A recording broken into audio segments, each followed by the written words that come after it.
Bonjour, nous sommes aujourd'hui à Lyon pour l'une des premières rencontres retraite-entreprise de l'Agirc Arrco.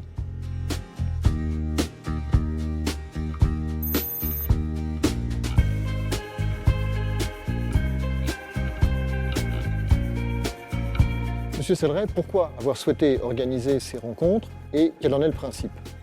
L'Agirc Arrco a dans ses gènes l'idée d'aller à la rencontre de ses clients. Et nous avons souhaité, pour la première fois dans un cadre communautaire, sous la bannière Agirc Arrco, aller aussi à la rencontre des entreprises pour répondre à leurs questions. Souvent, ce que nous demandent les entreprises, ce que nous demandent les salariés, c'est bien d'une information qui part de leur situation.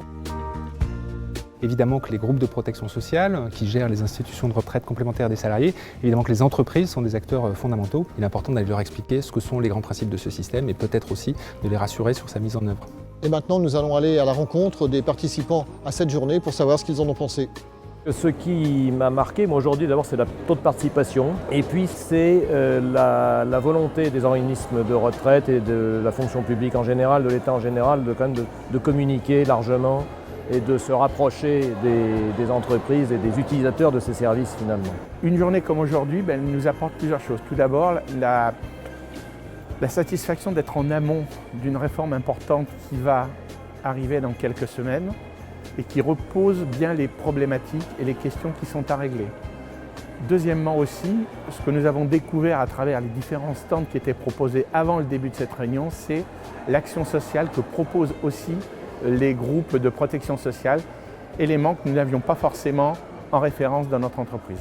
Cet après-midi, entre la conférence et les ateliers, ça m'a permis donc d'avoir beaucoup d'informations sur l'aspect pédagogique de cette réforme, parce que en tant que consultante et conseil sur ces sujets auprès de petites entreprises, je suis souvent confrontée à des questionnements. Et là, on voit que, il y a énormément d'outils avec des supports très différents. Et du coup, en cela, c'est quelque chose de vraiment facilitateur. Au sein de l'Habiclair, nous avons une population plutôt jeune qui ne se sent pas concernés aujourd'hui par ces thématiques. Cet après-midi, j'ai pu récolter pas mal d'informations pour commencer à les sensibiliser sur la retraite. On va aller voir maintenant ce qui s'est passé dans les autres villes de France où étaient organisées ces rencontres.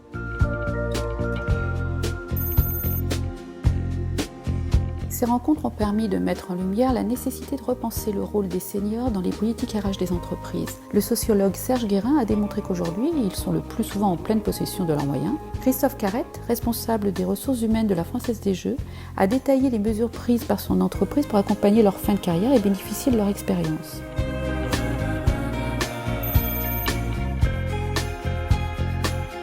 Nous avons eu le plaisir d'accueillir des représentants d'entreprises de taille et de secteurs d'activité très divers. Nous avons pu observer que beaucoup d'entre eux avaient découvert à l'occasion de ces rencontres toute la palette de conseils et de services personnalisés que l'Agirc Arrco et les groupes de protection sociale étaient en mesure de leur offrir. La conférence de Christelle Lemaître, ergonome spécialiste des questions liées à l'allongement de la vie professionnelle, a été de très grande qualité.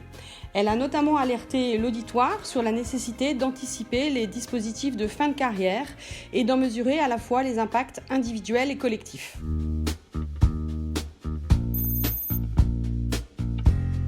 Cette journée a permis aux responsables des entreprises présentes de découvrir certains des services facilitateurs de l'Agirc Arrco, tels que Marel et Smart Retraite, nos outils de simulation de retraite en ligne, ou encore le dispositif d'aide aux aidants que nous leur proposons. Avant de partir, nos invités nous ont dit qu'ils ne regrettaient pas d'être venus, ce qui prouve que ces responsables de TPE, PME et PMI, qui sont des gens très occupés, n'ont pas perdu leur temps, et ça, nous en sommes ravis. Quel premier bilan vous tirez de ces premières rencontres retraite-entreprise? Ce qui me frappe, c'est déjà le grand nombre d'entreprises qui sont présentes aujourd'hui. Ici à Lyon, on est à près de 180 personnes. Ce qui me frappe aussi, c'est la très grande attention à la fois aux questions et aux réponses. Et en cela, c'est aussi l'idée d'approfondir cette démarche, d'approfondir le sillon et en multipliant les occasions pour aller à la rencontre de nos clients. Moi, je le dis souvent, là où ils sont, là où ils en sont par rapport à leur retraite, par rapport à leurs questions, par rapport aux grands types de questions qu'ils peuvent avoir sur la retraite et le système de protection sociale.